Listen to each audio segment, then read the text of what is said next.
Hello and welcome to Virtual Concert Hall's live music channel. My name is Chris Au and I'm your host for today's show. Today's show is going to be about hard questions. This is part 2 from our discussion with Dr. Anna Ospinskaya, the co-founder of Virtual Concert Hall, about these difficult questions that musicians face, challenges in the modern world, and we are here to find some solutions. What is our mission of Soundless Perceiver and Virtual Concert Halls? Our mission is to connect musicians and audiences in real-time performances and music from around the globe.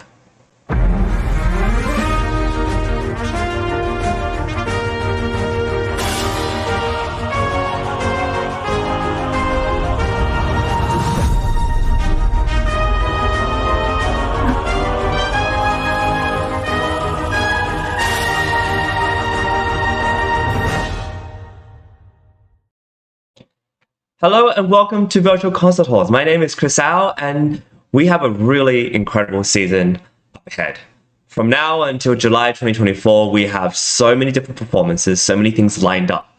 We present not only Carnegie Hall auditions and gala events and laureate recitals, but we also present a bunch of different opportunities to perform with orchestras around the world. And I think this is just a unique opportunity for musicians and performers and artists to present themselves. We're also calling for different composers as well to present their music so they can get performed. And also, a really incredible thing is we, as much as we can, will have everything online, broadcasted live on our virtual stage for you to enjoy. Now, warming up to this season of incredible performances, we present also a series of discussions on topics of musicians and their role and ability to thrive in our modern society. We don't have all the answers, granted, but we do want to take strides and search for them. We want to find solutions, and these discussions we're going to have are going to involve guests artists. We're going to involve judges from our international and diverse judging panel. But we're also going to involve performers and high-level conductors, music managers, music promoters, and ask them what they think is important for young musicians and musicians in general in our modern society to talk about and think about. And today we're going to start by diving into some of these questions. Throughout the season, we're going to invite all these different people to be a part of us, and we encourage you to be a part of this journey with us. So if you see us on YouTube or LinkedIn or Facebook, wherever you find us, please post a comment, post some feedback, and give us more things to think about. Be a part of our discussion so that we can best position ourselves to serve you, performers and musicians from around the world. And what better way to start this discussion with some music? So you're going to hear some music now, and we're going to dive into some discussions after that.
What an incredible performance by Tang, previous winner of the Core Orchestra audition. Now, if you would like to perform with orchestra this season, please make sure you submit your application. We have an upcoming deadline of October 1st for an opportunity to perform at Carnegie Hall. And this is not only on solo, but you can be a duo, a trio, an ensemble, and you can even perform with orchestra. So make sure you submit your application at soundasperceivedcompetition.com or progressivemusicians.com. This is an incredible opportunity, and I want to make sure you take good advantage of it.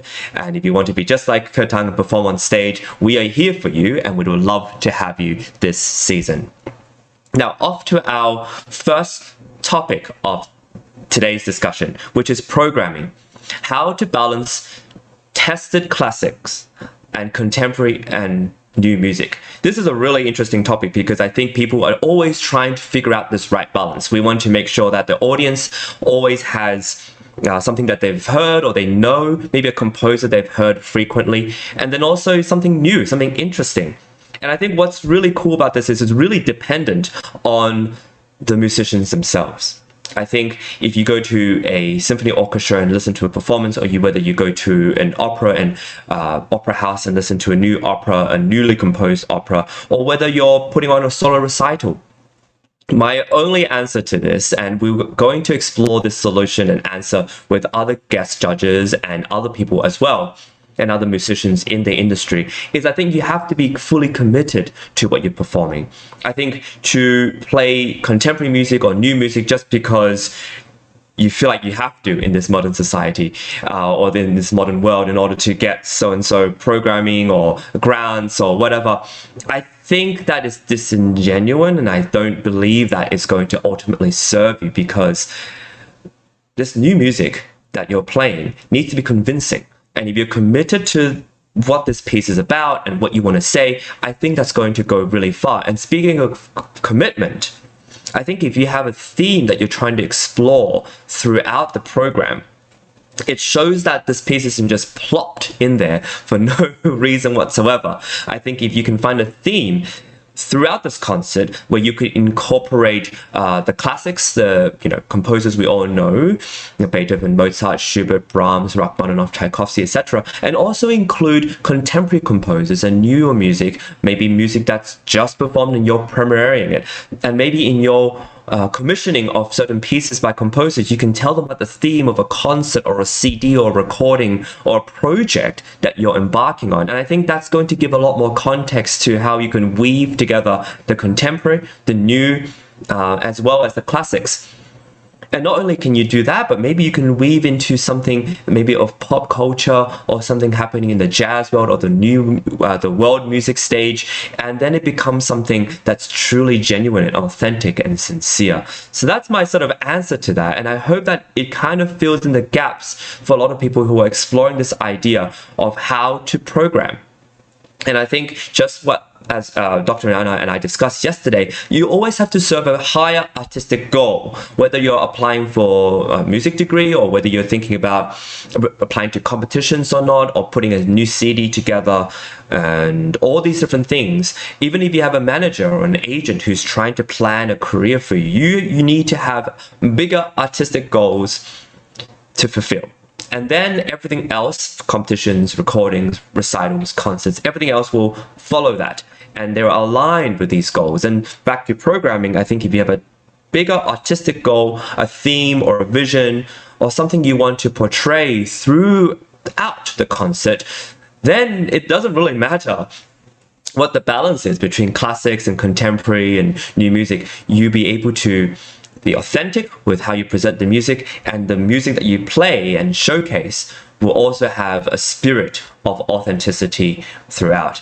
And speaking of programming and putting new music together, we're going to play you another clip of music from a previous season in order to warm us up into this season of incredible performances.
Wow. So we just heard two clips from our previous season of different opportunities for people to perform with orchestra. We had Anastasia Squires, who's a flautist, playing and performing with the New York Chamber Players Orchestra, as well as being conducted by Giacomo Franchi, who's an incredible conductor and one of our guest judges, as well as someone who's really involved in our organization. We hope that you apply to be a part of this too. We also heard from Timothy Shi, who's performing the Mendelssohn Violin Concerto last season, and wow, just an incredible assembly of different musicians who are playing with great conductors, great ensembles, and in a world-class venue. So we invite you to be a part of this. This year, we have an incredible season where we're becoming even more international.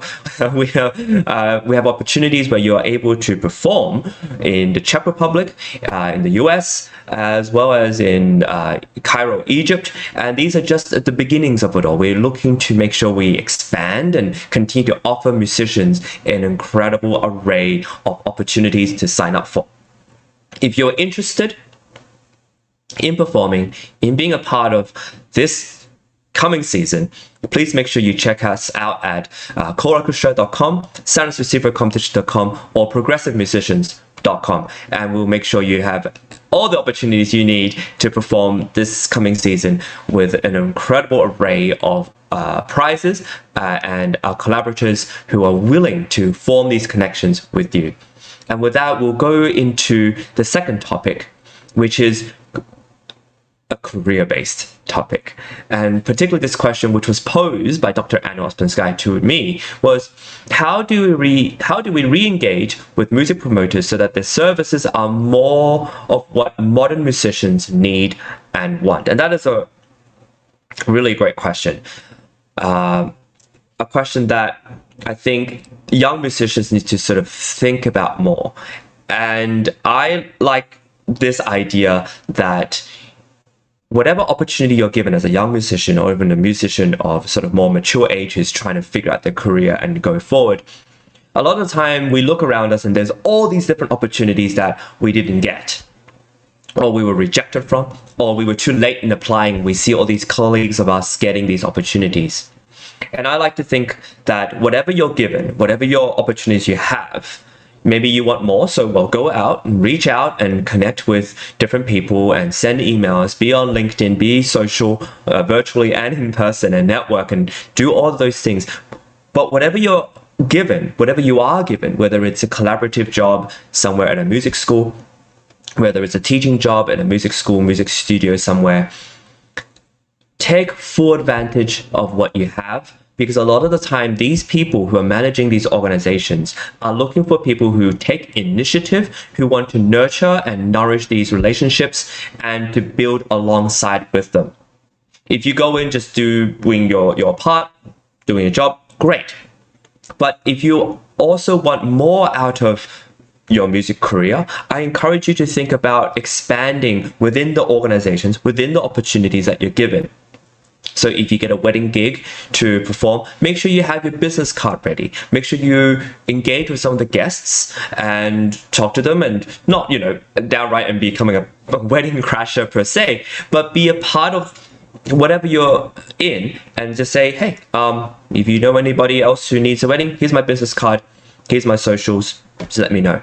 And really play super duper well and make this event that you're given, this gig that you're given, something incredible for the people you're serving, so that these kind of things will start to roll on one after the other. And when you engage with music promoters and their services, if they can see that you are really committed 100%, but also you really nurture these relationships and connections and try to offer them more than what is kind of proposed, then they'll see an opportunity in you. And also this way you get to see what you need and want out of the opportunities that they give you. If you're more of a performer, if you're more of a pedagogue, if you're more of a speaker or communicator, if you're more of a writer, if you have other skills and other things to contribute to their cause, and you offer these things, music promoters will naturally have more of a way to brand you and put an identity out so that you can get more clients and more opportunities. So I really believe that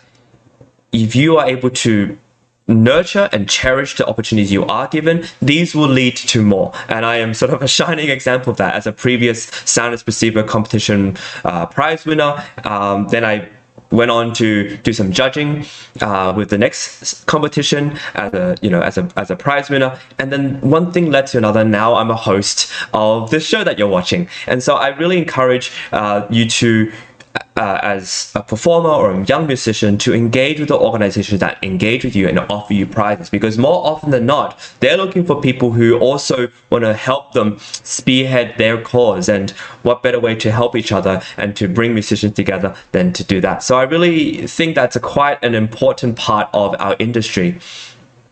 Not just doing your bare minimum, but also to do a lot more and offer other services, so that not only can you get paid more, but also you feel like you're growing. And this is how opportunities and careers are made, I think. And we're going to address these kind of questions to our judges, to our guest artists and actual music promoters and music managers, and see what they think and how they manage this world of music that they're in. But before we do that, I'd like to play another clip of music just to show you that we are, in fact, an online live music station, and we'd love to have you on board for this coming season.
Bravo. Wow. Welcome back to Virtual Concert Halls. We just heard from some amazing performers and soloists in our last season of co-orchestra, Carnegie Hall auditions, and much, much more. This year, we have an incredible array of opportunities for you to perform with orchestra. We are expanding, and we have 4 to 5 different opportunities to play with the great orchestras and conductors around the world, not just in the US, but also in the Czech Republic and in Cairo, Egypt. How exciting. This is just an incredible thing that we're doing. We're just in our fourth, fifth year of managing and putting this all together. So we hope you join us and be a part of our upcoming season, and make sure you apply at progressivemusicians.com, soundandspecificcompetition.com, or www.coorchestra.com. We want you to be a part of us. We want you to contribute and to also be part of our performance. What better way to do this, especially in this year as we're discussing how to form a career. Now, our next topic that we're going to talk about has to do with managerial skills in a music career. Now, what is that really?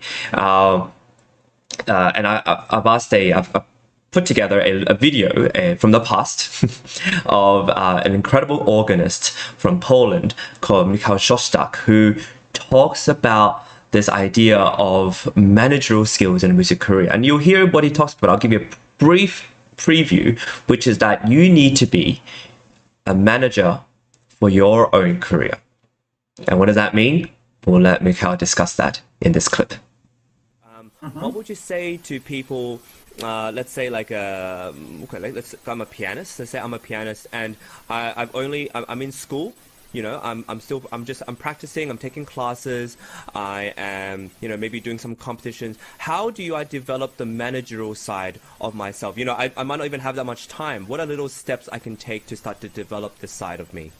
First of all, we need to understand that every person deals with different things. So even that you think that you are only pianist, you still are a manager of your own career. So even if you don't think about this activity, you are a manager, you are a creator of your own career. But the starting point is that you need to say to yourself, okay, my career will be that as I wish, as I will do it. Of course, we have some external circumstances. We need to be in the right place, in the right moment. But still, let's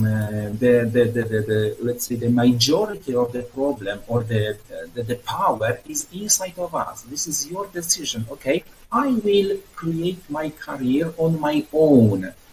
I will push it in this direction. So what to do? First of all, to understand that if you want or you don't want, you still are a manager. So if you will not develop your managerial side, you are losing something. You are doing that, but try to do it with your consciousness, not only passively, but do it actively. I love what you said there, because it's like, even not doing anything is still managing your career. Yes. So this is the question. If you are leaving this activity to other people, because remember, other people are also manage their own career. So if you will not manage your career, people will not manage your career. They will manage their own career. So the place which you can build for yourself, other people will possess. I love it. That's actually brilliant. What would you say to people? And wow, and this advice still stands. Where I interviewed Michał back in 2021 when we were still in sort of this pandemic situation, and 2 years down the track, this is still really applicable, that we are our own managers of our careers. And that actually is quite empowering, because it allows us to feel as if we have more control than we believe.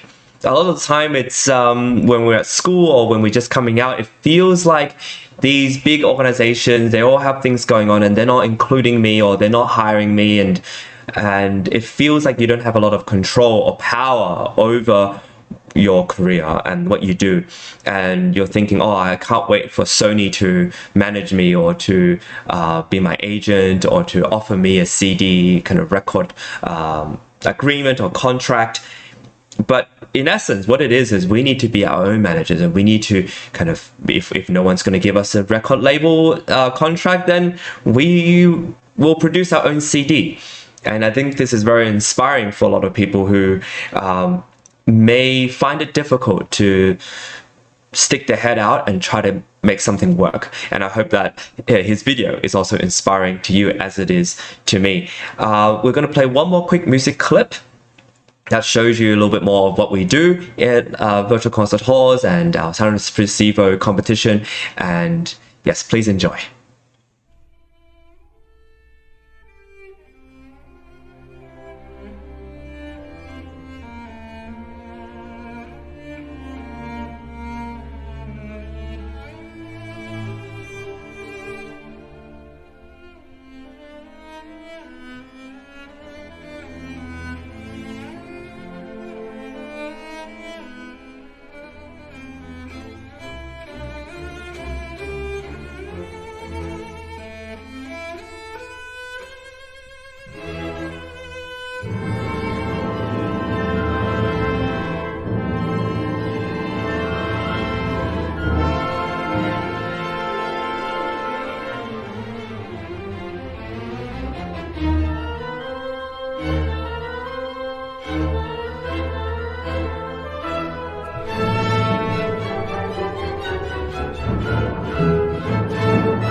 Wow, bravo. That was Naha Elias performing the Saint-Saëns A minor concerto with an incredible orchestra that from our last season. Wow, that's just a fine example of what we have to offer here at Sound Espressivo this upcoming season, 2023 to 2024. We have a lot planned and we would love for you to be a part of it. If you would like to play with the orchestra or you'd like to perform in Carnegie Hall as a soloist or duo, trio, ensemble, as a vocalist, as a singer, please apply. I cannot stress how important it is that you apply to build your career, to have opportunities to meet other musicians, and who knows down the track what will happen, right? We hope that you'll join us and be a part of this. And with that, we would just like to end the show today by thanking you, our supporters, and thanking everyone for being a part of it. We have incredible partners who have been a part of this show, this season, and just to name, we can't even name all of it because there's so many. In the beginning, I remember we had a lot of sponsors and supporters, but now it's just taking up so much of our space and we love it. We want to thank all those people, all the supporters who have not only been a part of this upcoming season and last season, but throughout this whole time we have incredible supporters and prizes from these supporters and organizers that fuel musicians and fuel the opportunities and the concerts that they're able to put on later in this year. And without you, we would not be able to do that. We'd like to also thank everyone who's part of our team. Our team is comprised of many amazing musicians and people, composers, pianists, and other collaborators who make all this happen. You are integral to making these shows happen, and we are so happy to have you on. And so with that, we are doing a show every day at noon in order to get our name out, get everything out there so that you can find out a lot more about us. But also, we hope that this will raise awareness for the opportunities we have coming up. So we can't wait to see you again. I wish you all an amazing day and amazing evening wherever you are, and we'll see you tomorrow at noon. Take care.